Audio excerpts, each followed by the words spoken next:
Shifting gears to our first big earnings report of the season. Shares of Delta Airlines moving higher after posting better than expected first quarter results on the top and bottom line. I had a chance to catch up with Ed Bastian to discuss the earnings report, and he was confident about summer travel demand. Take a listen. We have seen some real strong demand, Brad. It continues. That momentum has continued internationally. It's continued domestically. A point of evidence is that this year to date, we've seen the 11 highest sales days in our company's history. That's a strong predictor that spring summer season is going to be quite healthy on the travel side.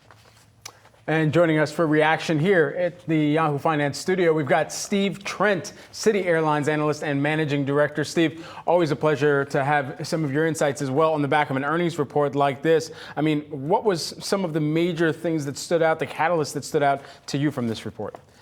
Yes, appreciate that, and thank you again for having me on. I would say the revenue diversity was very impressive. So we have loyalty, co-branded card revenue, premium cabin, maintenance, repair, and overhaul. The revenue diversity, I think, was very impressive. This is something that goes well beyond main cabin. And I think that's one of the distinguishing factors that we're seeing, for example, with the network airlines versus the discount carriers, and we're less sanguine on the latter group. Steve, what is it that Delta is specifically doing to better position themselves at this point, given the fact that, yes, their results, we did see it's almost like a rising tide lifts all boats, at least right here initially in the reaction. But what is it that's giving Delta an edge at this point? Yeah, absolutely. So I would say the premium cabin is a place that's done very well for them. And they've also distinguished themselves significantly on co-branded card revenue from American Express. So especially in the latter segment, they're really outpacing everybody else. But beyond that, I would say years and years, this is a carrier that's been very serious about branding and maintaining a very good brand.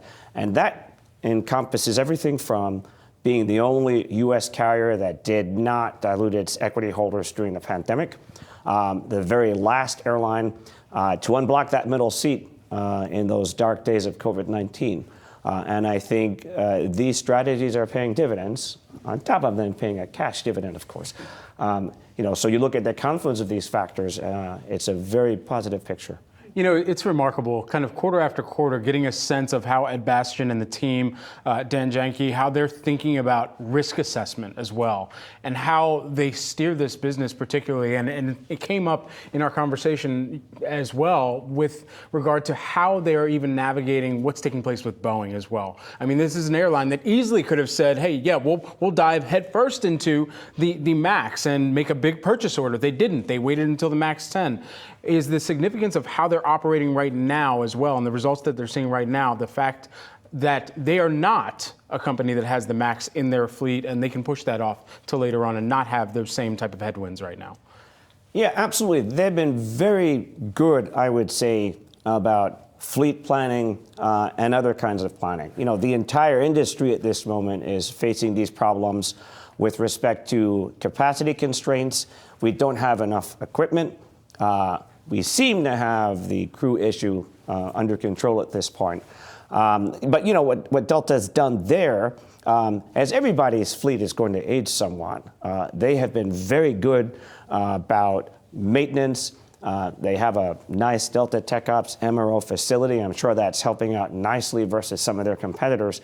So I would say this team has not taken a knee-jerk reaction to refleeting or branding or pricing. And I would say the dearth of capacity per capita today is going to possibly put upward pressure on fares, which maybe that's not 100% good news for the consumer, but for the earnings stream, it's promising, very promising. You know, it's interesting. Ed also expressed confidence in the new Boeing chair. He said he has a personal relationship with Mollenkopf. What would you like to see in the selection of the new CEO at Boeing as the rest of the airline industry really is going to evaluate who that figure is?